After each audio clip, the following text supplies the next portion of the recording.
Baik, menunggu 5 menit lagi, Pak ya. Ditunggu teman-teman yang lain.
Baik Pak Dom, mau dimulai saja atau masih nunggu?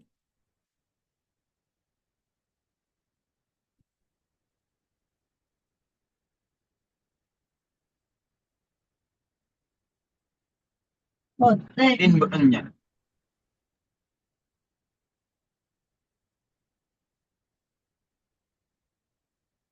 Gimana?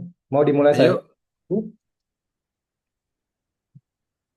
ayo mulai nggak apa-apa. Baik, dimulai saja ya, sambil nanti teman-teman yang lain ikut menyusul. Iya,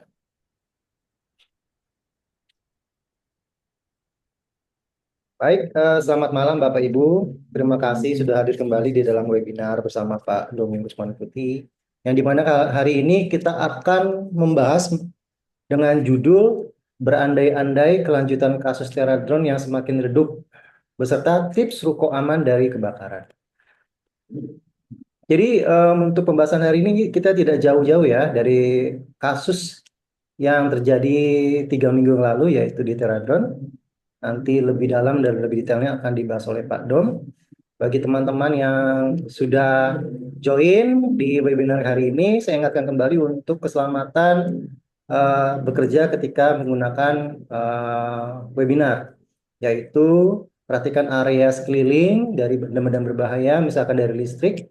Jika terjadi darurat, ikuti petunjuk yang ada seperti berlindung di bawah meja jika terjadi gempa. Untuk kebakaran, langsung saja evakuasi atau memadamkan dengan api yang ada, pemadam api yang ada di sekitar Anda. Lalu untuk webinar hari ini akan berjalan sekitar 1 sampai 2 jam, nanti tergantung dari paparan materi dan juga dari pertanyaan yang Anda ajukan. Baik, untuk teman-teman yang ingin mendapatkan sertifikat, nanti bisa hubungi ke saya langsung. Biayanya hanya 35.000. Untuk materi, nanti saya akan berikan menyusul di dalam link yang ada di deskripsi di bawah. Baik, saya perkenalkan terlebih dahulu. Untuk narasumber hari ini adalah Bapak Domingus Manuputi, selaku senior saya. Ya, tanpa menunggu lebih lama, Pak Dom, boleh silakan mulai, Pak. baik. Assalamualaikum warahmatullahi wabarakatuh. Tetap semangat. Selamat tahun baru. Tahun 2026 kita isi dengan yang lebih bagus lagi, ya. Baik teman-teman semua, Pak Muhammad Tholib, mungkin teman yang lain juga bisa menampakkan wajah. Saya mulai tahun ini dengan pertanyaan sebetulnya itu. Banyak kasus-kasus kecelakaan kebakaran itu kita nggak tahu lagi itu, tenggelam gitu aja, ya. Nah, pembelajarannya apa buat kita orang awam, kita yang bergerak di bisnis, apalagi di ruko. Nah, saya ini eh, pengalaman membantu waktu pembuatan sistem manajemen K3 untuk mulai dari gedung tertinggi, ya, gedung tinggi di atas 30 lantai sampai yang ruko, ya. Waktu di BRI itu ruko, kemudian perusahaan-perusahaan kecil ini umumnya kan ruko semua itu. Ya, ruko-ruko gitu. Dan umumnya ruko memang bermasalah, ya. Pintunya cuma satu. Ya, tetapi saya bisa berkreasi untuk memberitahukan pada mereka untuk kalau darurat seperti apa. Ayo kita latihan, kita siapkan sarananya, dan mereka ikut ya, mereka ikut. Nah, jadi saya mulai ini kasus yang sangat terkenal itu ada Teradrone ya, Teradrone. Dan mudah-mudahan ini bisa membangkitkan semangat kita untuk tahu, kemudian bisa mengantisipasi ya. Jadi usulan saya ini, materi saya ini cukup, cukup komprehensif ya. Saya akan mulai dari sebentar dulu ini adanya di mana ini? Saya share dokumen. Tadi sudah saya buka sebentar ya.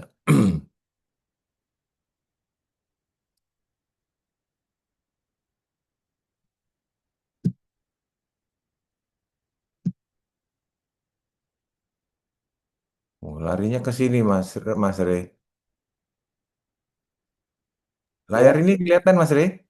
belum kelihatan, Pak. Belum ya, belum. Coba Ya, saya coba share lagi karena tadi saya install baru ya. Share.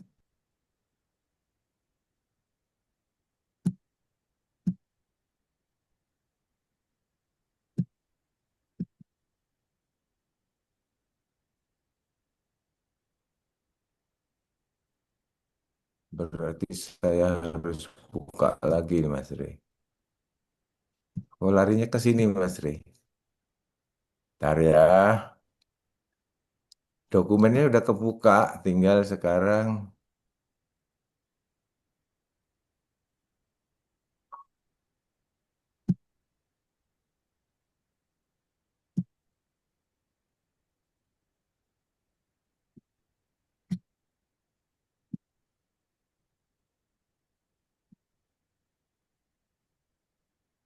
Ntar Mas Rey ya. Berarti saya harus buka dulu nih. Dari awal lagi kelihatannya.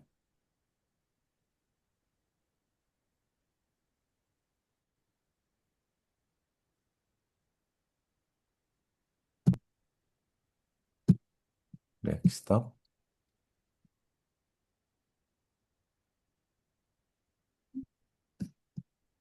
Ya, itu di close dulu, Pak. Udah keluar ini.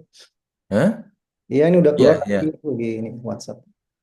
Iya, iya, iya. Saya coba buka yang saya kirim ke Mas Rey aja.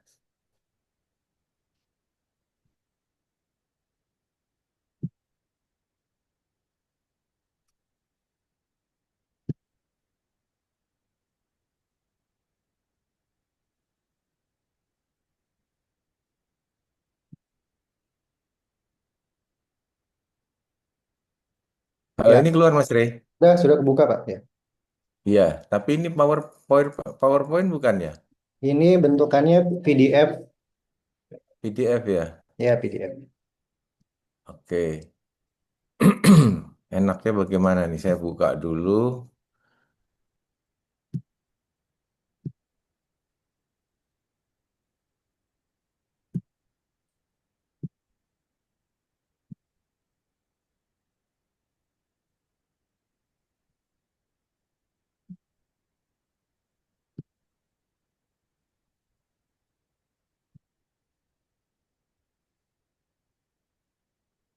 Nah, ini udah kebuka nih sudah.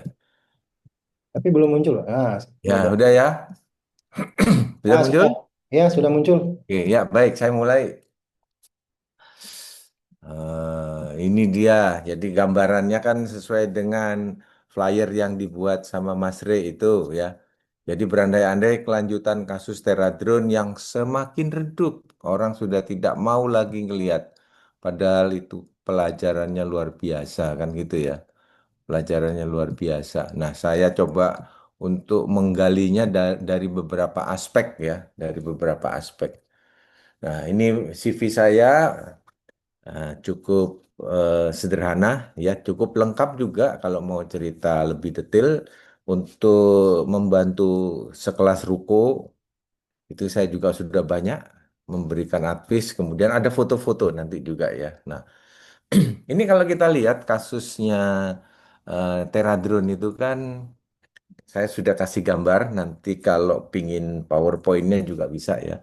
Ini yang tengah ini Teradrone ya, Teradrone. Lantai satu ini, lantai satu. Lantai dua, jadi kalau kita cerita lantai satu ini justru gudangnya baterai di sini. Lantai dua juga sama, ini kebakar ya. Terus tiga, empat, lima, enam, tujuh rooftop. Jadi orang larinya ke rooftop semua. Nah tetangganya ini satu, dua, tiga, empat ya. Satu, dua, tiga, empat. Nah, untuk yang sebelah kiri ini empat ini open juga, open space ya, open space. Ini atasnya seperti ini, open space-nya itu ya. Nah, kalau saya kasih tanda. Tapi ruko yang ke sebelah kanan itu cuma tiga lantai, tertutup satu, dua, tiga. Jadi ini paling paling tinggi sendiri ya, paling tinggi terlepas dari izinnya udah keluar atau tidak, kita lihat situasinya seperti ini ya. Sehingga orang itu setelah ada ledakan dia lari ke atas, dia lari ke atas. Nah, kalau lihat dari atas, ini banyak orang yang kumpul di sini ya, kumpul di sini. Jadi semua pada naik ke atas, ada yang kejebak di tengah sini. Nah, kalau kita lihat sekarang, untuk menyelamatkan ke bawah ini udah dicoba ya waktu dalam keadaan darurat. Yang sini enggak, ini tidak dicoba sama sekali karena tidak kepikirkan. Yang dicoba justru yang keempat ini, ke rooftop ya. Nah ini gambar berikutnya itu bisa lihat ya. Nah, ini kalau dari tampak depan waktu belum terjadi kebakaran. Jadi kecil ini cuma ya, kecil 6 lantai, ada top roofnya di sini, lantai 7 kebuka. Pintunya cuma satu, walaupun dia bilang ada lift. Nah, ini orangnya ini 76 pegawainya ya. 76 gudang baterai listrik santai satu, ada lift, ada tangga juga satu, ya. Kemudian keluarnya ya hanya satu di lantai satu ini, ya. Nah, dari sini sebetulnya otak saya itu berpikir bahwa sebetulnya sih bisa kalau kita mau membuat cara antisipasi itu bisa ya. Tapi nanti ya, nanti. Nah, ini alamatnya itu di Legend Suprapto ya, Teradrone itu. Nah, jadi viral ini betul. Nah, karena ini masalahnya di baterai ya, baterai. Baterai itu kan sensitif sekali ya. Bisa risiko kebakaran kalau baterainya rusak, kemudian kalau dicas ini ya. Tapi kalau dia jatuh pun itu bisa kondisi ekstrim bisa meledak juga. Nah, mungkin itu meledak dia. Kemudian bereaksi terhadap baterai-baterai lain ya. Baterai itu mengeluarkan uap, cairan elektrolit. Ini korosif sekali, berbahaya jika terhirup. Dan ternyata korbannya 22 orang itu kan menghirup semua, rata-rata menghirup semua. Ini belum bicara yang cacat ya, belum ini belum tahu ini yang akan kena dampak cacatnya belum tahu. Tapi yang jelas dari 76 orang 22 sudah meninggal karena menghirup itu. Nah, permasalahan berikutnya juga bisa karena ini penyimpanan. Nah, penyimpanan ini memang harus ada bagnya sendiri ya. Kalau enggak, satu bereaksi semuanya akan kena. Nah, kemudian juga yang harus hati-hati waktu pengisian daya, ini kalau ditinggal, kalau tidak sistemnya enggak bagus, ini juga berbahaya. Dan itu gudang baterai terutama ya, di lokasinya itu. Terus bagaimana dengan pembuangannya? Mungkin mereka ada mekanisme pembuangan, tapi ada baterai yang jatuh atau rusak atau meledak, termasuk transportasinya. Jadi kalau kita mau bahas tentang bahaya salah kelola baterai itu banyak sekali ya. Nah, yang saya concern itu adalah chemical prosesnya ini, ya. Termasuk kecelakaannya itu ternyata menghirup ini, menghirup itu 22 orang nih yang meninggal. Belum yang lain ya, belum yang lain. Jadi kira-kira di situ ya. eh, Permasalahan di baterainya itu. Nah, masalah uap itu sendiri, jadi uap itu kalau bisa diukur, sebetulnya sudah bisa diukur bahwa yang paling berat itu adalah kalau dia sudah terhirup. Nah, ini ya, pernapasan. Sulit terus naik ke atas, iritasi udah nggak bisa ngelihat. Setelah 1 menit, jadi nggak lama kan ya, 1 menit kalau kita lihat itu naik itu mungkin 1 menit, tapi dia udah kadung kena ya, udah kadung kena, ya udah pasti mati, ya pasti mati. Apalagi ruangannya tertutup, tidak ada jendela kiri kanan, belakang juga nggak ada ya. Sudah nggak ada itu ceritanya seperti itu. Nah, saya lanjut lagi. Kalau saya pikir dari gedung itu, walaupun saya bukan investigator, ya bukan investigatornya, saya sudah bisa lihat bahwa jalan keluar hanya satu itu sudah umum, ya, sudah umum. Hanya satu lewat lantai dasar. Eh, Walaupun itu sudah nggak asli, rukonya atau rukannya itu, mungkin sudah berubah ini ya penggunaannya berubah, sudah jadi lantai 7 terlepas dari izinnya sesuai atau tidak SLFF-nya itu pokoknya ini sudah berubah ya, sudah berubah dibanding tetangga kiri kanan ya, yang 3 lantai atau ada rooftopnya. Itu kebakaran tuh terjadi di lantai bawah. Jadi penghuni itu sedang tidur sehingga dia terlambat. Kan ini jam istirahat, jam 12 ya. Ini jam istirahat itu. Nggak sadar dia, ya. Langsung terjebak tidak bisa keluar ke ruangan, mereka naik ke atas. Nah, mungkin juga itu jalannya tidak prepare sehingga rebutan. Kan 76 orang ya. 76 orang kalau kita bagi yang dipakai itu 5 lantai, berarti satu lantainya bisa 10 sampai 15 orang. Nah, ini tambahan saja kalau kita punya gedung yang sifatnya restoran atau tempat hiburan itu parah lagi nih, lebih parah lagi ya. Kasusnya akan lebih parah lagi. Nah, manajemen gudang ini menjadi poin ya. Menempatkan barang di lantai bawah ini sudah salah ya, karena barang mudah meledak ini kalau udah di lantai bawah, penghuninya ya terjebak, udah nggak bisa ke bawah kan. Tapi kalau di lantai atas tuh bisa. Nah, kemudian sebagian besar ini pasti terkena asap, sifat racun dari asap baterai yang terbakar, jarak pandang pun terhalang karena mereka juga tidak diajari ya bahwa asapnya itu sebetulnya masih ada peluang kalau merangkak ya masih bisa ada peluang tuh. Jadi tidak kelihatan nih jalan keluar. Apalagi tanda panahnya nggak kelihatan. Mau ke arah kiri, kanan, depan, belakang itu sudah nggak kelihatan itu ya. Semua akan chaos ya. Karena asap dan tandanya nggak bisa dilihat. Apalagi lampu daruratnya nggak kelihatan ini ya. Nah, persyaratan keselamatan yang katanya ada, kenyataannya implementasinya jarang ya.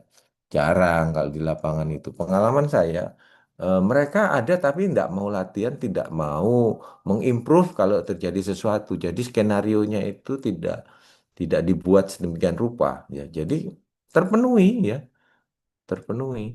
Nah, kenyataannya nanti saya akan cerita alat-alat yang semestinya ada ini ternyata nggak ada. Dan kita itu juga yang kedelapan ini berpikir sempit hanya menyelamatkan diri sendiri. Padahal kita bekerja sama dengan tetangga kiri kanan, ya ruko sebelah kiri kanan itu bisa. Nanti saya ceritakan ya.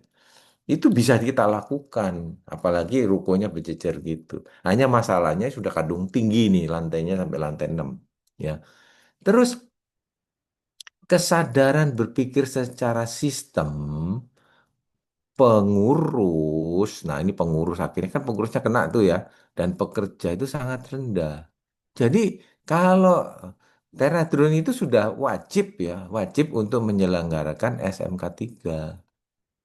Udah wajib karena risiko tinggi walaupun di bawah 100 gitu.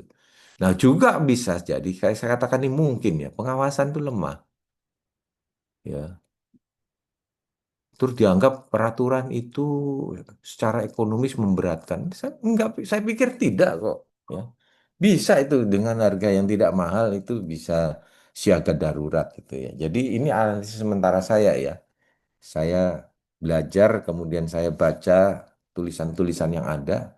Saya masih menunggu hasil akhir dari kepolisian seperti apa, di persidangan juga. Tapi kira-kira seperti ini ya, analisis sementara. Nah, saya akan coba itu tinjau eh, dari 5 sudut ya, 5 sudut yang menarik sebetulnya. Kenapa kok saya bukan seorang ahli hukum, tapi saya masukkan ini karena saya biasa melakukan investigasi juga.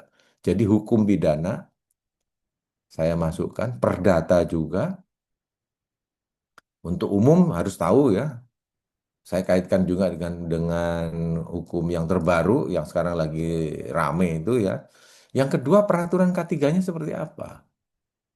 Ada sanksinya juga ya. Nah, yang dilupakan bahwa kita itu kalau berpikir jauh ke depan, korban itu kan bukan hanya yang meninggal, ada yang cacat, ada yang luka nggak bisa disembuhkan, ada yang nggak bisa kerja lagi, ya cacat total atau cacat fungsi. Ini mau diapain ini? Siapa yang bela dia? Siapa yang ngasih tahu bahwa dia dapat kompensasi? Bahkan ahli warisnya. Nah, makanya saya kupas juga. Nah, yang keempat ini penting antisipasi ruko dan usaha yang berisiko. Nah, ini sumbangan pemikiran saya bahwa bagaimana caranya walaupun dalam keadaan bahaya seperti itu tipikal ruko tapi kita bisa mengantisipasi. Dan ini yang terakhir saya tambahkan ini masalah heboh ini.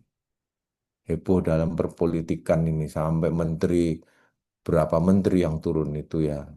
Padahal itu ya gubernur masih oke lah. Jadi ada 5 poin di sini yang saya sampaikan. Yang pertama, yang kaitannya dengan hukum pidana.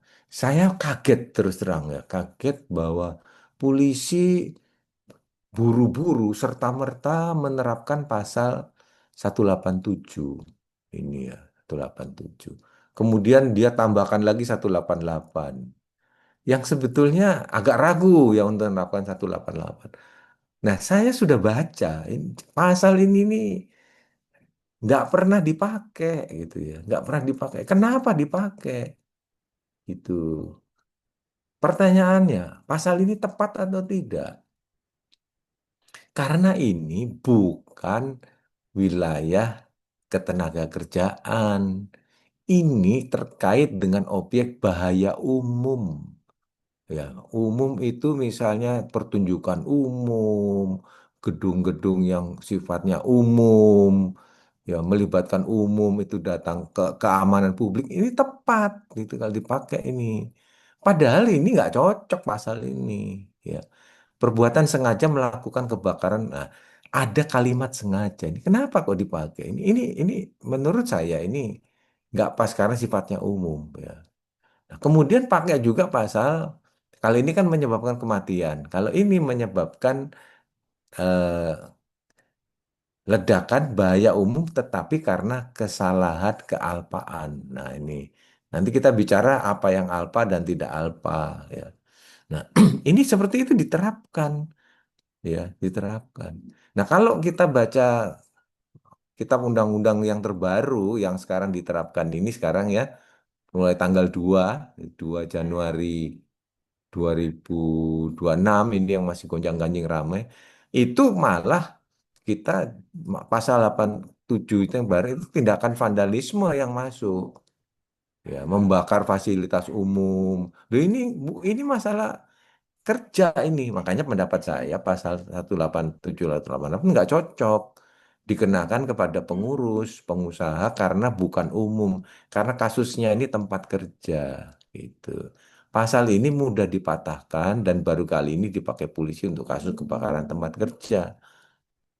Nah, ini argumentasinya saya masih belum dapat ini. Kenapa sih? Saya udah pernah waktu diwawancara El Sinta pun saya tanyakan ya kepada Pak polisinya di satu webinar yang lain, kenapa pakai pasal ini? Alasannya apa? Ini kan masalah umum gitu. Jadi nggak cocok. Ini yang menyangkut dengan 187, 188.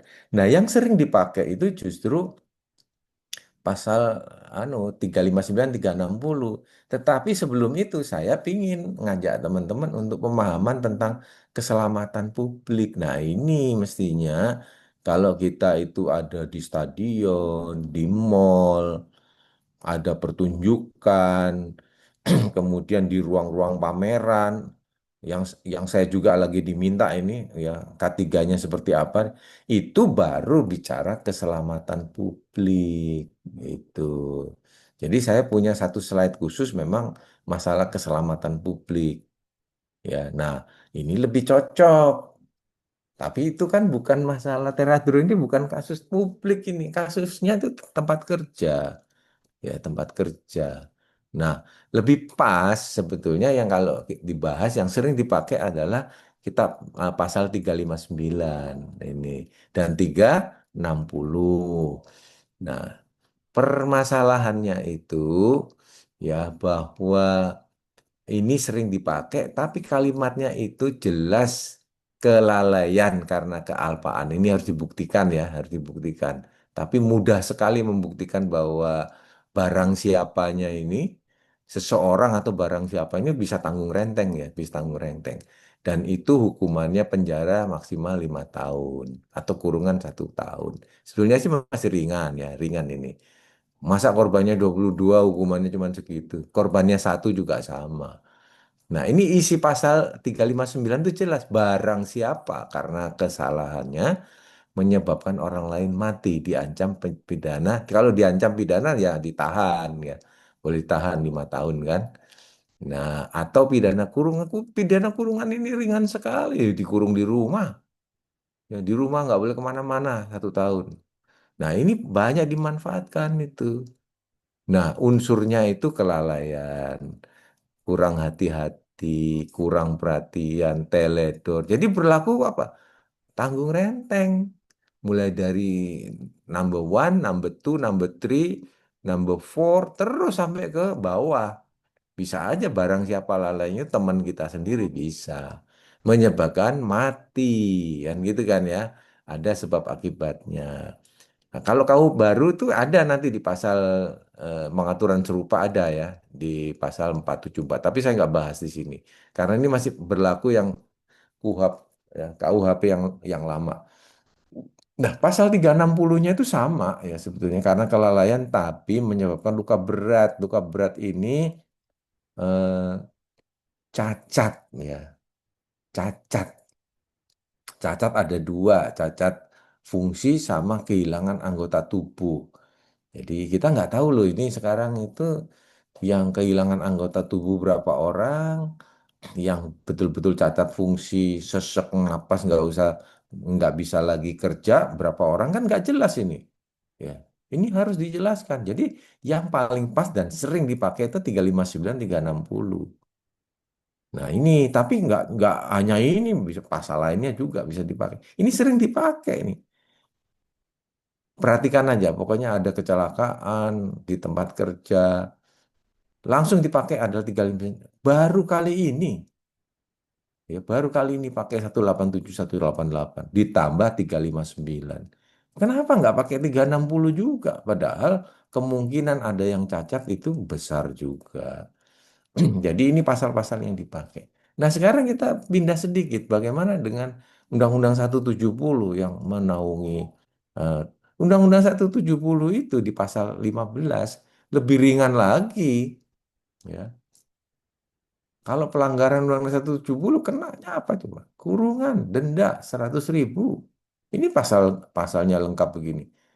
Diatur pelanggarannya kurungan 3 bulan ya di rumah atau denda ya milih denda 100.000 kali ya sekarang itu dikali dengan 1.000 jadi 100 juta sudah ada aturannya ya sudah ada ini Perma nomor 2 ini ya ada aturannya. Nah kalau kita bicara Undang-Undang 170 ya bicara pidananya ya seperti ini ya, denda dan banyak kasus kecelakaan ini dibayar. Ya, ditegur dibayar karena sangat murah gitu. Terus bagaimana dengan pendapat saya? Saya berpendapat bahwa pasal ini sering dikenakan kepada pengurus oleh kementerian dan bisa juga tanggung renteng. Biasanya juga ya number one-nya.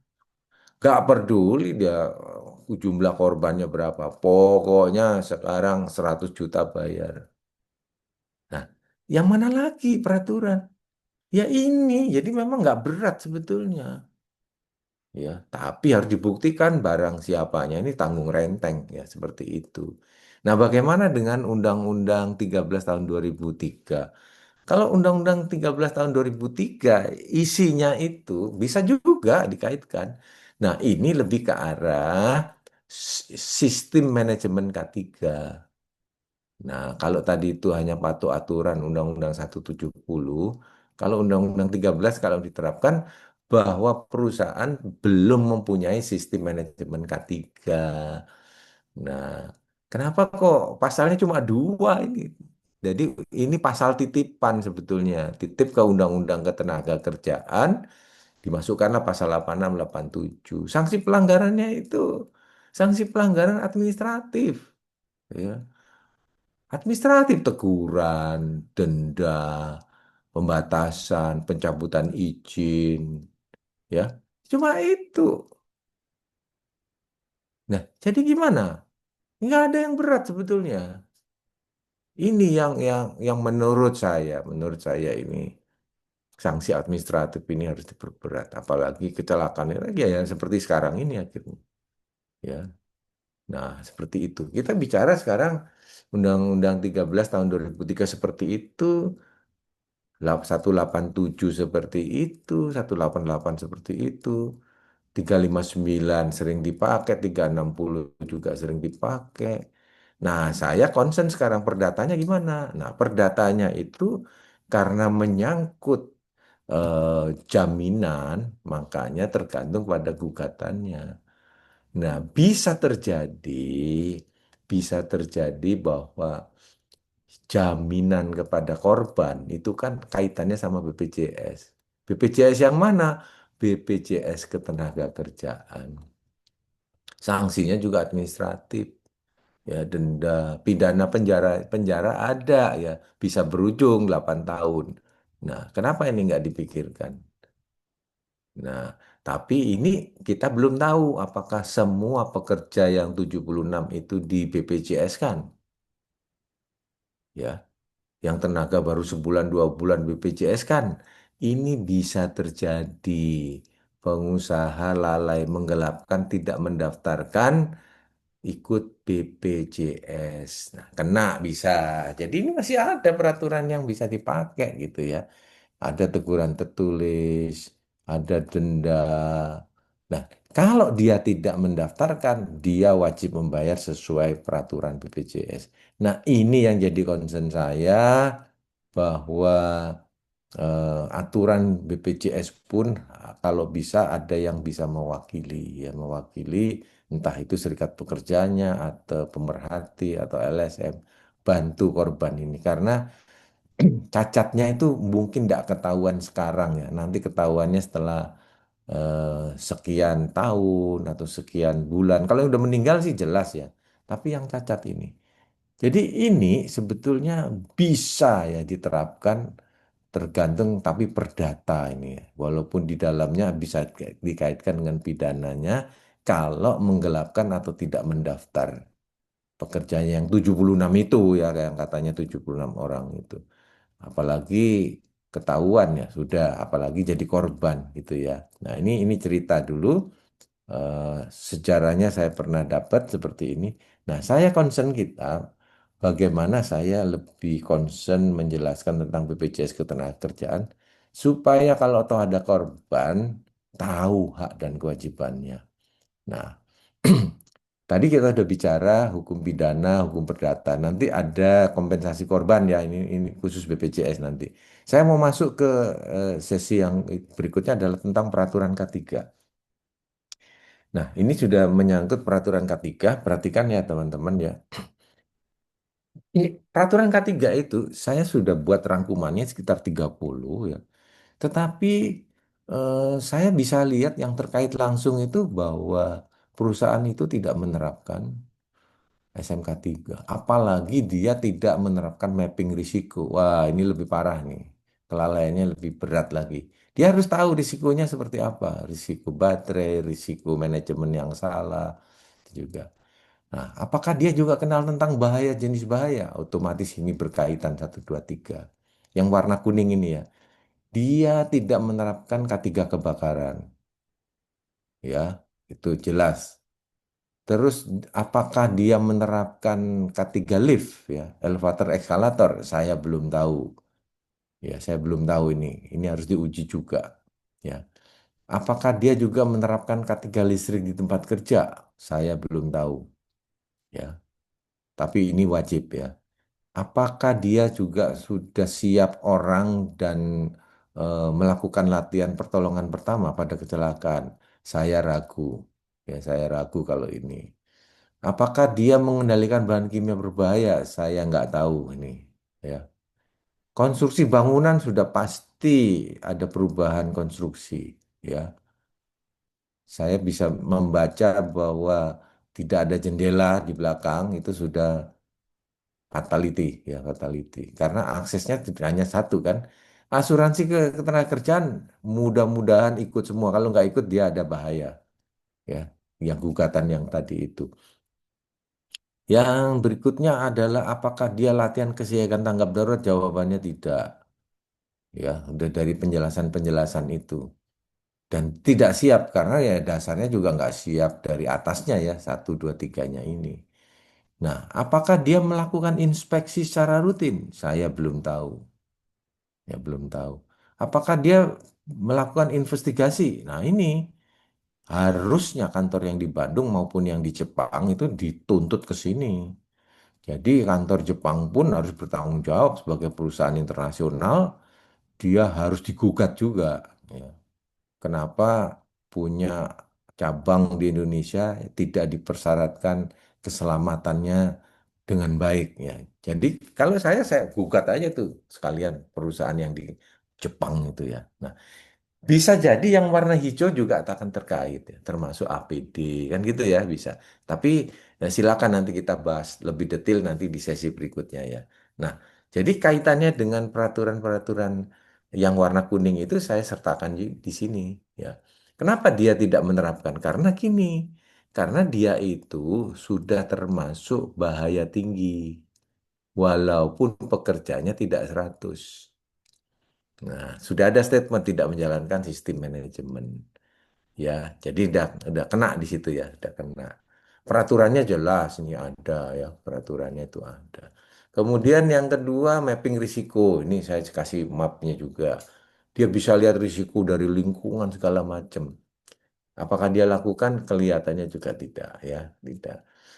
Apakah dia kenal dengan bahaya-bahaya seperti ini yang saya bisa kelompokkan menjadi 8 ini?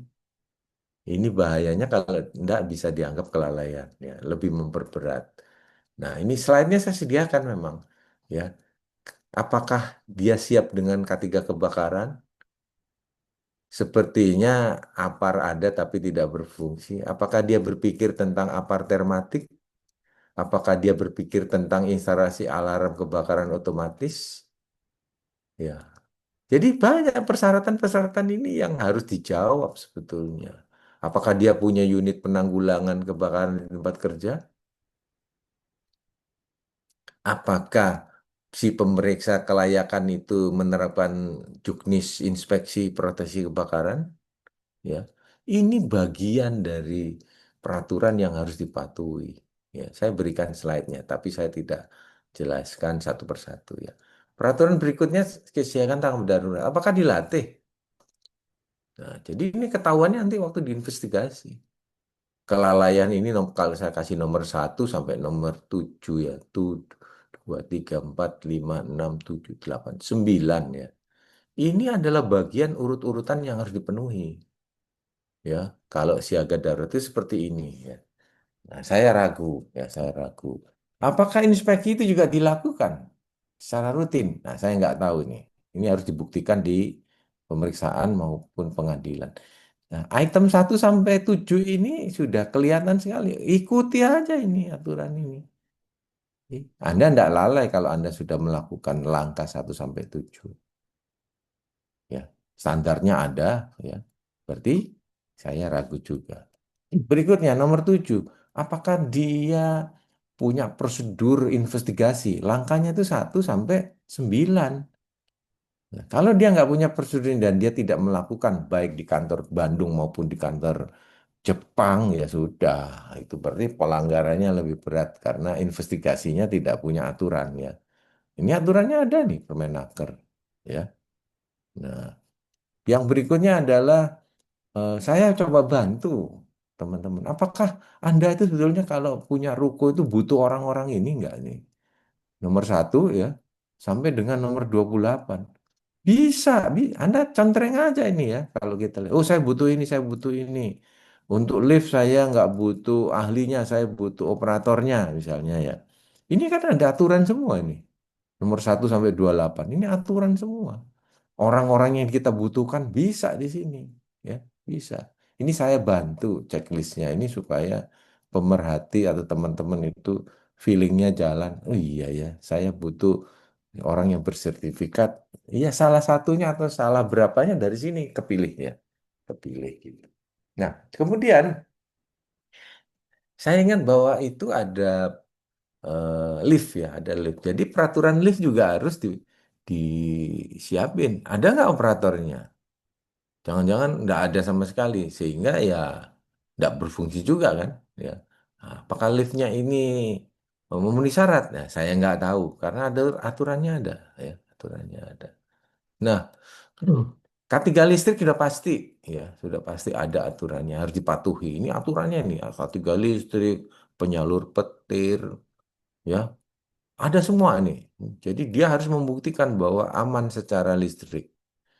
Nih, kemudian lagi. P3K ada aturannya. Apakah dia punya regu, sertifikat, terlatih, latihan? Saya jadi ragu, ya. Saya jadi ragu karena tidak ada keterangan sama sekali, ya, terhadap 76 orang itu. Nah, ini bicara peraturan tadi kan. Nah, sekarang saya poin nomor 3 itu adalah kompensasi.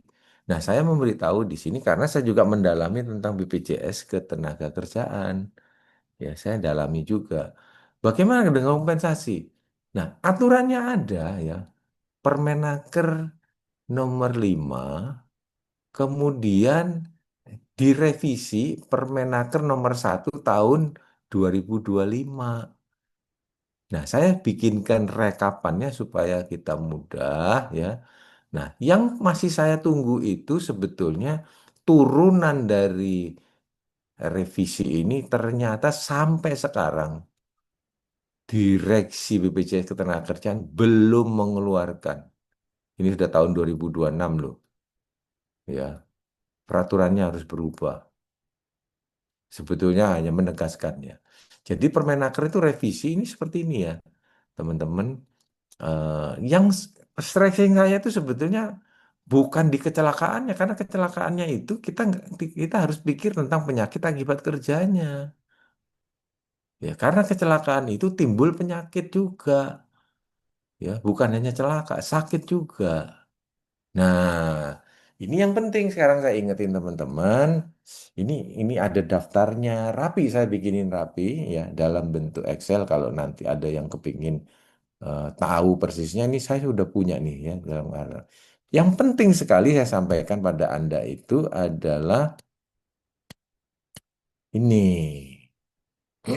Jadi ya, teman-teman termasuk mungkin korban yang ada sekarang itu kalau melihat di YouTube ataupun mendapat materi ini, Anda itu ketahuan sakit akibat kecelakaan itu, ya bukan cacat tapi sakit itu, Anda masih dilindungi 3 tahun, ya, sejak hubungan kerja berakhir. Nah, padahal itu kan berakhir masih terus, baru ketahuan sakitnya Anda itu masih dijamin.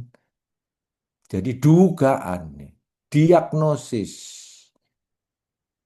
muncul paling lama 3 tahun. Aturannya Perpres 7 tahun 2019. Itu ya. Penyakit akibat kerja itu meliputi macam-macam ya. Kemudian sistem target organ, misalnya paru-paru Anda kena tapi selamat kan bisa. Atau kanker gara-gara kebakaran kemarin. Ya, ini dasar hukumnya ada 3 tahun. Ya. Mudah-mudahan Anda nggak di PHK, tapi masih plus 3 tahun. Ya, karena ketahuannya lama kan. Nah, yang berikutnya, kalau toh Anda dinyatakan memang Anda kecelakaan atau sakit akibat kerja itu ya, nah, ya itu ya, yanya itu perawatannya sampai kapan? 5 tahun. Nah, ini yang saya ingetin. Jadi Anda dirawat itu, dijamin BPJS itu 5 tahun. Sejak diagnosis. Jadi bayangkan 3 plus 5, 8 tahun. Tapi di balik itu, tolong ahli waris, pemberi kerja harus tertib. Kalau enggak, gugat ya. Jadi gugat saja ya, cari BPJS atau cari rumah sakit yang ada kerjasama sama BPJS. Anda bawa bukti-bukti ketenaga kerjaan Anda, laporin, tolong diperiksa saya, jangan-jangan akibat kecelakaan yang kemarin. Ya, tapi ini sakit ya. Jadi bisa dua nanti eh, cacat permanen atau cacat sebagian. Nah, itu kompensasinya beda. Termasuk, nah ini ahli waris. Ahli waris itu berarti anak 2 orang yang disekolahkan sampai dengan teman ya. Hmm. Satu sarjana, kalau anak ketiga masuk lagi masih dua, tetap seperti itu. Jadi dua hal ini yang perlu saya tekankan di sini. Saya tidak terlalu detail di situ ya. Nah, pihak-pihak ini yang akan terkait ya. Saya kasih penjelasan aja nih tambahan. Jadi kalau Anda eh, nggak bisa, untuk ini minta tolong serikat pekerja, minta tolong serikat buruh, atau kelompok, bikin kelompok baru juga nggak apa-apa. Misalnya dari 76 yang sudah meninggal 22, ada hak-haknya yang nggak dipenuhi, misalnya entah itu secara peraturan atau lalai ya, terus sama korban-korban yang baru bikin kelompok wadah. Ya. Anda berjuang jangan sendiri-sendiri. Ini saran saya seperti itu ya. Nah, sekarang saya masuk ke yang nomor 4 ya, antisipasi ruko. Nah, ini penting ya, ke depannya seperti apa. Nih, saya berikan satu gambaran bahwa kita berpijaknya di K3 konstruksi bangunan. Ada nih ya, aturannya ada. Nah, ini ada. Tapi saya tidak terlalu detail ke aturannya. Yang penting langkah konkretnya. Nah, ini langkah konkret. Sebetulnya kalau Anda punya bangunan seperti ini, kacanya tebal, tidak bisa dipecah dalam keadaan darurat. Artinya apa? Artinya Anda butuh pemecah kaca. Di setiap lantai mungkin 2 gitu ya. Kalau ini lantainya 7, ini sampai 7 misalnya, lantai 6 gitu. Ya harus ada pemecah kaca, logikanya begitu. Akses bebas ya. Akses bebas itu artinya apa? Akses bebas ya kalau orangnya banyak ya minimal 120 ya. Atau kalau satu jalur ya 80. Jangan ada barang-barang numpuk di situ, mau di tangga ataupun di lorong nggak boleh ya. Supaya kalau ada darurat itu larinya cepat ya gitu. Kemudian Anda bisa berpikir bahwa gudang-gudang yang berbahaya seperti kasus tadi itu kompartemen anti api untuk gudangnya, dindingnya ditambahin gitu, atau pembungkusnya dipisah, disendirikan. Gudang jangan di lantai bawah, pindahin ke lantai 4 atau 5. Jadi kalau ada terjadi kebakaran di ke atas, orangnya turun ke bawah. Ya, seperti itu. Nah, ini kompartemen misalnya, kotak-kotak yang bahan berbahaya. Ini bisa ini diakali. Nah, kemudian saya menyarankan, ya, saya juga masih punya ruko itu, ada jendelanya di belakang, nggak ada bikinin. Ya, di lantai 2, lantai 3 itu nggak tinggi kan, lantai 2 itu paling 8 meter ke bawah. Bikinin jendela ini jangan dikunci total. Ini untuk darurat ya. Kemudian latihan dengan tangga tali. Ini saya juga latihan nih. Saya sarankan. Jadi kalau darurat pasti bisa ke bawah ya. Kemudian sistem alarm ini cuma 1,7 kok ini. 1,7 sistem alarm ya, sistem alarm 1,7 juta ini. Atau kita pakai yang namanya escape shoot. Nah, ini gambarnya ini escape shoot ini. Nanti saya puterin videonya ini. Nggak mahal ini, tapi keselamatan lebih penting. Di Indonesia sudah ada kok ini. Nah, kemudian untuk yang kebakar-bakaran harus berpikir pakai ini alarm termatik yang Anda nggak perlu pakai sprinkler segala macam. Ini fungsinya sudah sama ini. Ini tepungnya, ini sprinklernya, detektor panasnya gitu ya. Ini bisa gitu. Jadi ini sebetulnya masih bisa. Latihannya ke samping bisa seperti ini ya. Udah biasa itu, udah biasa. Nah, nah, ini secara sekilas saya bisa buat rekayasa ini. Saya kasih contoh sekarang ya. Ini saya membuat ruko rekayasa, lantainya rapi ya. Sekarang sudah ditambah nih ada penyekatnya supaya nggak licin ya, di sini dikasih penyekat gini supaya orang lampu daruratnya ada, sirinenya juga ada, darurat, ada tanda hijaunya. Ini aksesnya ini saya buat ini, pokoknya nggak boleh ada tumpukan barang di sini. Jadi akses tiap lantai. Ini 4 lantai nih, 4 lantai. Ini yang saya praktekin ya sama Mas Re ini.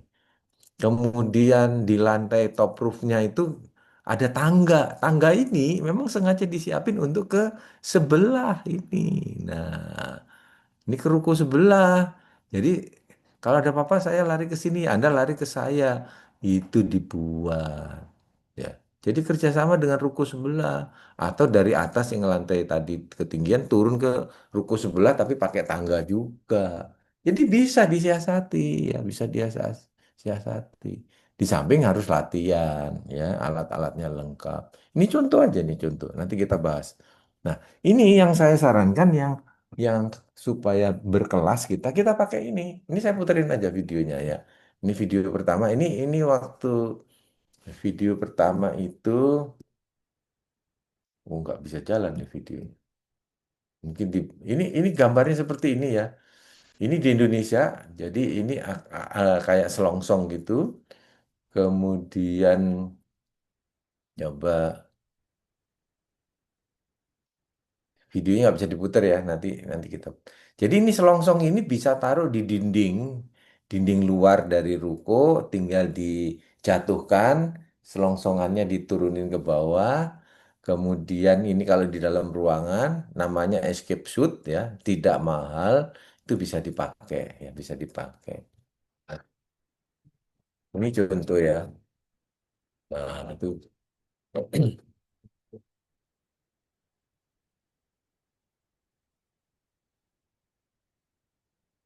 ini yang permanen tapi di pinggiran ya.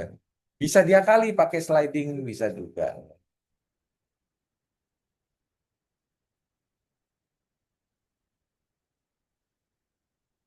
3 lapis ya, perosotannya ini 3 lapis. Saya sudah coba nih sama teman-teman laki perempuan sudah coba. Jadi bisa bertahan eh, ngerem juga bisa. Jadi harus latihan ya, harus latihan. Ini usianya 10 tahun ya. Bisa bertahan 10 tahun asal dirawat.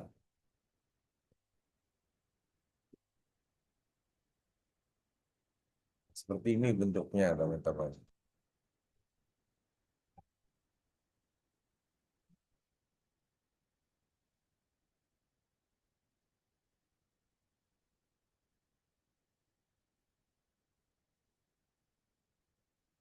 Kalau tidak dipakai seperti gambar sebelah ini, oh nggak bisa ini. Jadi bisa digulung, ini bisa digulung, disimpan di atas, digeser-geser juga bisa. Ini namanya escape suit, ya escape suit. Nah ini Anda bisa lihat ini kalau nggak dipakai ya, diangkat, disimpan di kotaknya. Tuh,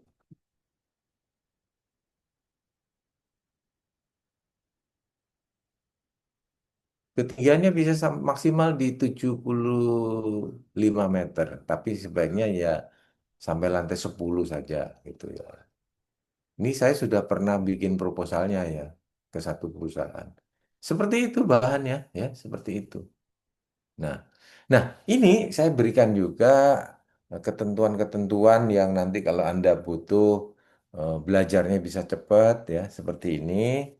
Ada ketentuan-ketentuan bahwa Anda harus patuhi misalnya unit penanggulangan kebakaran, syarat-syarat pemasangan APAR, termasuk termatik tadi ya. Nah, kemudian instalasi alarmnya Anda bisa setting juga ya. Nah, ini aturannya sudah enak sebetulnya, bisa diatasi. Kemudian bagaimana kalau kita harus pakai hidran ya, bisa. Kemudian kita bisa menilai sendiri apakah perusahaan kita itu termasuk risiko ini dan ini risiko ya. Risiko ringan, sedang satu, sedang dua, sedang tiga, dan berat. Nah, teradon itu termasuk berat ya, sudah termasuk berat. Jadi dengan demikian aturan khusus, jaraknya, tangganya, pintu darurat, kompartemen, terus apa instalasinya itu semua bisa disetting. Tanda-tanda merah ini sebetulnya kalau dibuka di Excel itu ketahuan. Oh, seperti ini. Sebetulnya nih enak ngikutinya itu enggak. Jadi kita siaga darurat lah. Kalau siaga darurat itu artinya mencegah dan siaga darurat mudah-mudahan ya tidak ada kelalaian di situ. Nah, ini ya seperti ketentuan tentang petugas-petugas perang kebakaran, kemudian regu, koordinator, ahli. Anda bisa berkacu di sini ya, mengacu ke sini. Anda bisa pakai jangan aparnya pakai bisa pakai apar yang liquid, bisa pakai apar CO2, bisa. Jadi macam-macam sebetulnya. Ini aturan ringan, sedang, sedang dua, sedang tiga, berat itu bisa juga dilihat di sini ya, di sini. Nah, ini khusus K3 listrik ya. Jadi Anda apakah pengawasan instalasi listrik juga ada? Saya sertakan. Nanti kalau butuh ya saya akan bagikan pada Anda. Bahan kimia berbahaya juga ada ya di sini. Harus gimana caranya? Kompartemennya seperti apa? Dusnya seperti apa? Ya, aturannya sudah ada, tinggal kita ngikuti aja. Nah, sekarang yang terakhir ini, sebelum kita berdiskusi ya, eh, sebetulnya heboh bener kok itu, kasus Teradrun itu. Bayangkan ya, dalam begitu kebakaran, Menteri Dalam Negeri bikin statement. Ada apa? Apa kepentingannya dia? Kok kasus seperti ini sampai dia turun? Menteri Sosial juga begitu. Ya, Menteri Pemberdayaan Perempuan dan Anak ikut juga, nggak tahu. Gubernur masih oke lah ya, karena di pertanggung wilayahnya itu. Nah, kemudian ada isu politiknya apa? Ini berkenaan dengan berita bencana dan tugas pemetaan kebun sawit menggunakan jasa Teratur Indonesia. Kasusnya datanya bisa hilang. Nggak mungkin. Data ada di mana-mana itu. Ya, nyimpennya nggak hanya satu gitu. Nah, ini loh, begitu cepatnya ya. Polisi menangkap tersangka dan menahan di Rut dengan menggunakan pasal 187 dan 188 dan serta 359. Ya, yang saya khawatirkan itu nanti di pengadilan ini patah ini, ya, penggunaan 187 188. Kalau lawyernya pinter ya dugaan saya ini lemah ini. Kenapa harus buru-buru gitu ya? Jadi memang heboh ini. Ya, kalau saya pikir keenakan pakai pasal 188, 187, 359 oke dah. Nah ini beritanya ini ya, beritanya ini ya sekarang kita udah nggak pernah lagi itu media massa wartawan itu membongkar kasus ini agar diikuti terus ya. Kemenaker mana? Diem aja. Nah, ini jadi pertanyaan sebetulnya ya, pertanyaan nomor 5. Nggak bereaksi kan? Jadi gimana coba? Ini redup bener ini kalau nggak kita kita seriuskan ya seperti itu.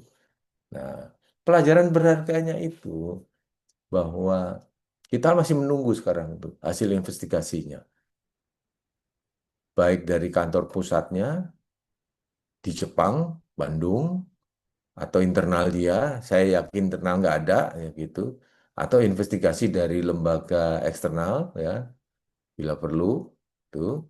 Kemudian bagaimana dengan nasib korban, ahli waris, itu yang masih saya pertanyakan. Harus ada yang berjuang, kasihan gitu. Korban ini yang meninggal maupun yang cacat ya, cacat itu dan ahli warisnya. Terus bagaimana dengan pengurus dan pengusaha yang diproses? Karena ini bicaranya bukan hanya pengurus loh, pengusaha juga loh. Itu dibedakan ya, pengusaha, pemilik ya, pengurus bisa bisa juga pemilik ya. Jadi ini dua-dua kalau mau digugat ya. Dua-dua jangan enak-enakan aja termasuk kantor pusatnya begitu. Terus sosialisasi ini lebih penting ya terhadap pencegahan kasus serupa di banyak ruko, rukan, gudang dan itu jumlahnya banyak banget di Indonesia. Nah, yang kelima adalah mencegah itu lebih baik. Siaga darurat juga lebih baik daripada kejadian. Jadi ini saran saya, pelajaran berharganya seperti itu, teman-teman. Dan saya akhiri sampai di sini. Mudah-mudahan bisa memancing di awal tahun ini teman-teman yang jumlahnya nggak banyak, tapi saya tetap senang sekali bisa ketemu Anda. Ya, demikian Mas Rey. Baik, terima kasih Pak Dom. Baik teman-teman, Bapak Ibu, jika ingin mengajukan pertanyaan, silakan boleh langsung saja, langsung raise hand, bicara, ataupun di kolom diskusi, silakan. Ini kalau dilihat dari peserta, banyak dari teman-teman di Bank Jatim nih Pak Dom. Oh iya, iya. Silakan Bang Jatim, teman-teman. Ruko Anda, gedung Anda kira-kira bermasalah atau enggak? Silakan tanya. Silakan teman-teman.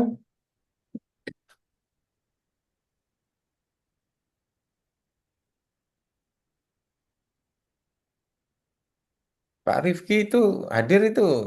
Pak Rifki biasanya banyak nyumbang pikiran itu. Pak Rifki monitor. Iya Pak, monitor Ya, Pak. gimana? Gimana Pak Rifki tanggapannya?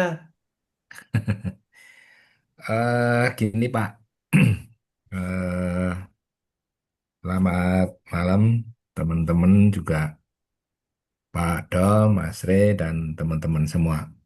Jadi gini Pak, apakah ada apa ya?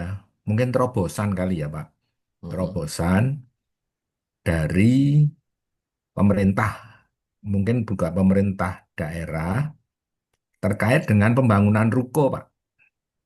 Jadi mm-mm, pada saat eh, desain ruko itu, apalagi nanti ngurus IMB, ini sudah ada jalur evakuasi gitu. Itu udah ada atau belum ya Pak?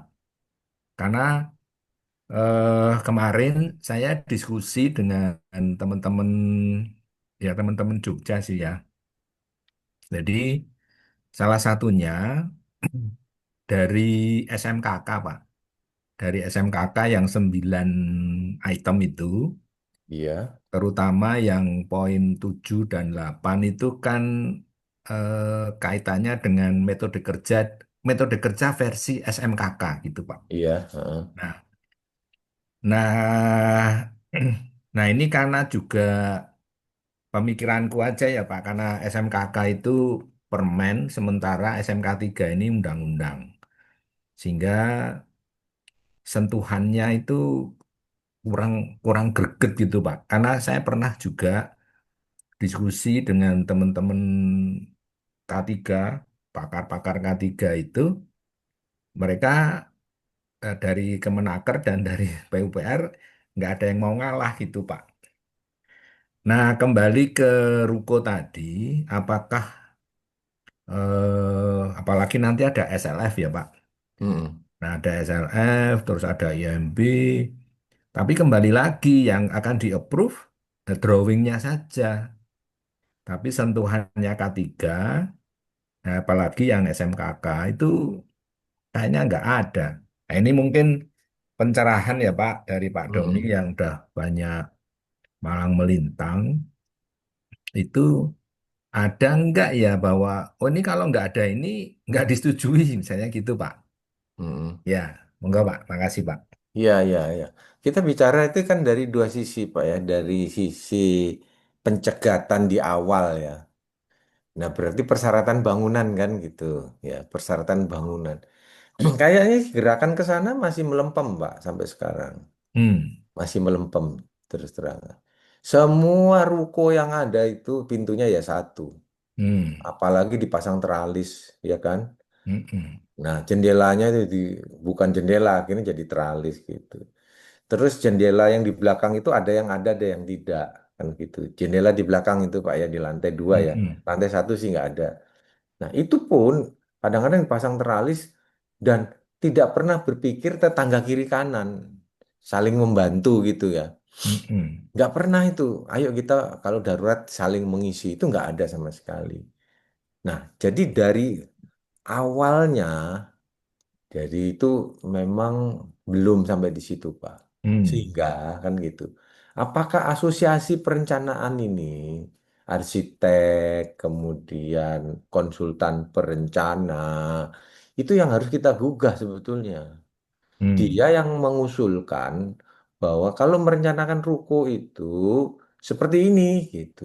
Kalau toh lolos, Pak, kalau toh lolos ya tugas saya mensiasati kondisi yang serah terima seperti sekarang itu gimana caranya supaya tidak tambah menderita kan begitu, Pak. hmm, Ya, seperti itu. Yang sekarang itu kan saya siasati seperti itu.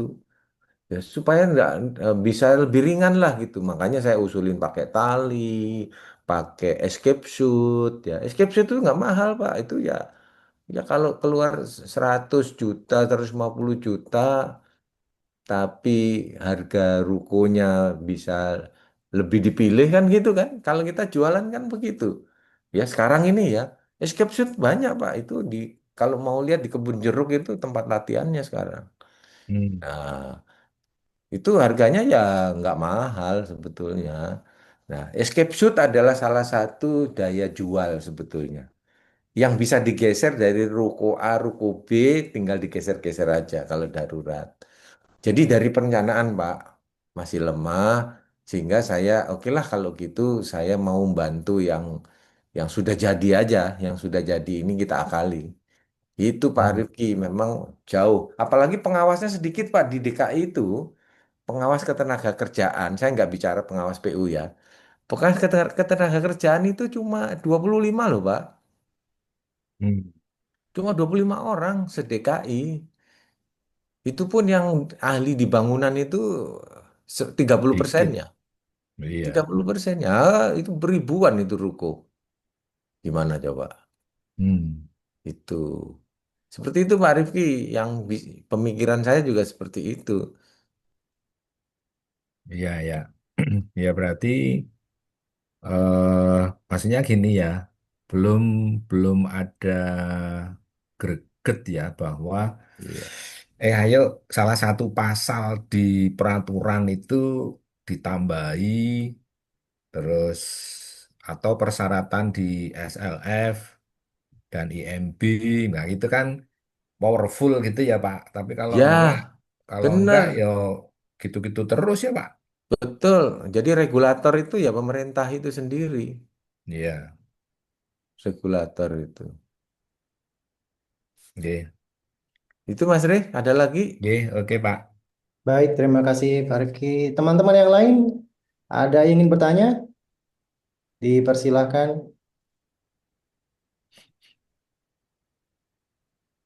Ibu Lintang mungkin atau Ibu Luciana,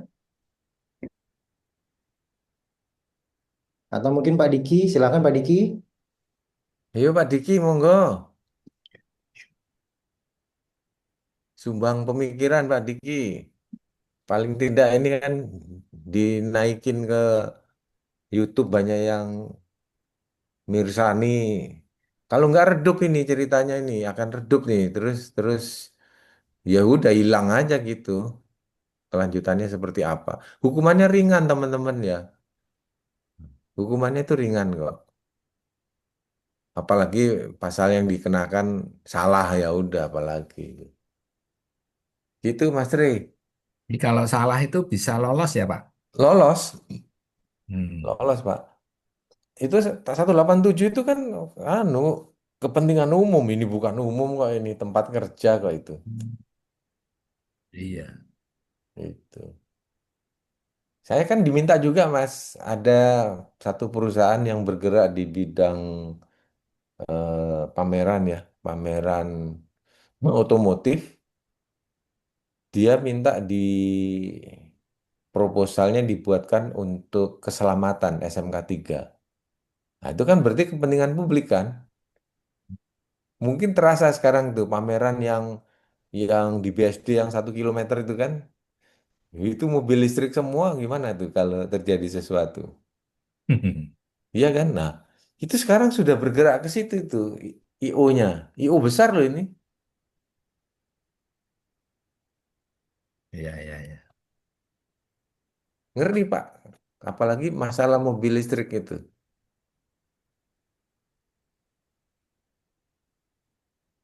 Silakan Mas Rey, siapa Ya, lagi? ada lagi teman-teman? Sudah jam 8 lewat 17. Saya persilakan satu orang lagi untuk bertanya. Mbak Nina, Mbak Nina ini siapa tahu ada pemikiran baru Mbak Nina. Silakan Ibu Nina.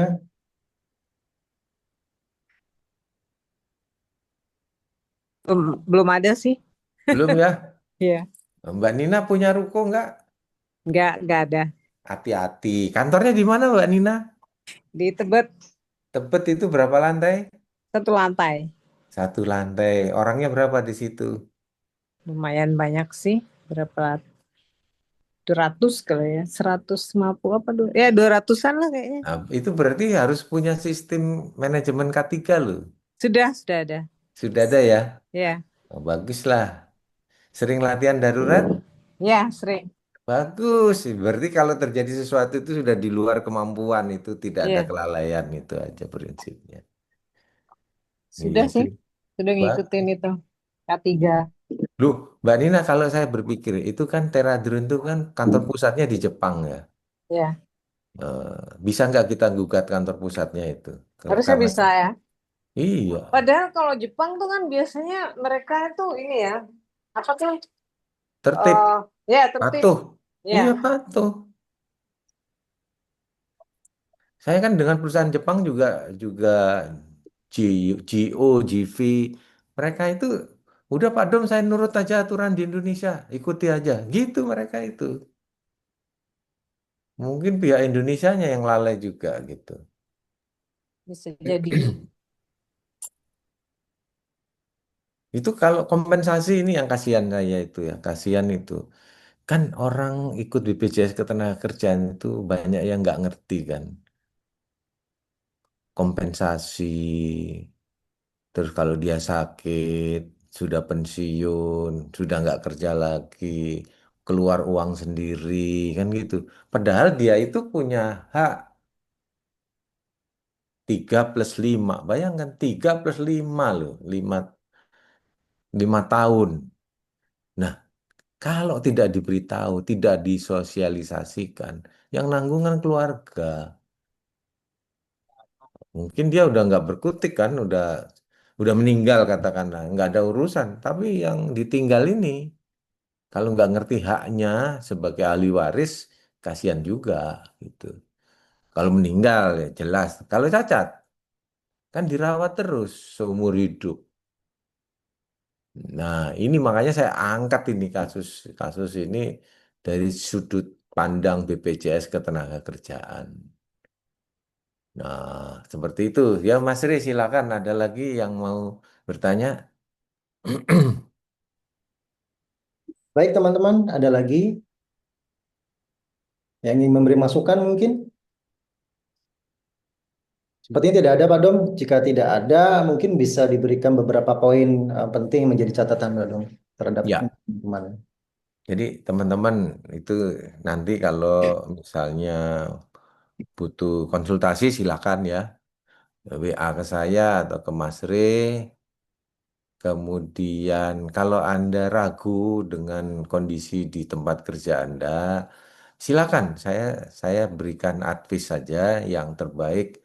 Tujuannya apa? Kita lebih baik mencegah satu ya, mencegah baik diri sendiri maupun teman kita, karena teman kita juga bisa dianggap lalai, atasan kita juga begitu, bahkan orang nomor satu di kantor kita. Beritahu, mencegah lebih baik. Yang kedua, ayo kita latihan darurat dah. Ya, aturannya jelas, latihan darurat. Tujuannya apa? Supaya kalau terjadi kecelakaan itu satu, manajemen tidak disalahkan. Kedua, penderitaannya tidak bertambah ya, lebih ringan karena kita sudah siaga darurat. Yang ketiga bahwa kalau toh terjadi sesuatu, kita dijamin oleh asuransi, ya, dijamin oleh asuransi. Dan pengetahuan tentang asuransi ini penting kita sampaikan kepada teman-teman ataupun kepada pasangan hidup kita ataupun kepada orang tua kita ataupun kepada ahli waris kita, ya, bahwa kita itu eh, jaminannya itu luar biasa dari pencegahan, darurat, asuransi, kemudian jaminan sampai ahli waris, sampai sekolah, sampai sarjana. Ya, sampai sarjana itu anak dua. Kalau anak kita tiga, kita tunggu satu ini sampai sarjana, anak ketiganya masuk. Jadi jatahnya dua, tetap gitu. Dan itu besar, cukup besar ya, cukup besar kita bisa dijamin oleh BPJS Ketenagakerjaan. Nah, teman-teman, eh, kita tidak ingin bahwa kasus ini tenggelam begitu aja. Ini pelajaran berharga. Entah gimana caranya, saya ingin tetap konsen memonitor kasus ini. Bila perlu, saya akan bikin webinar lagi, yang lebih besar lagi. Supaya yang pemirsanya itu tahu bahwa nggak bisa didiamkan karena terlalu banyak ruko-ruko yang tidak memenuhi syarat. Terlalu banyak, ya, terlalu banyak. Saya kira demikian Mas Rey, teman-teman semua, mudah-mudahan malam ini menyegarkan kita bahwa untuk diri kita sendiri, termasuk di rumah ya, banyak cara untuk mencegah, kemudian siaga dalam keadaan darurat, tidak ada yang mahal, ya, tidak ada yang mahal. Lebih mahal lagi kalau kita sudah terjadi sesuatu dan kerugiannya kita sendiri yang nanggung.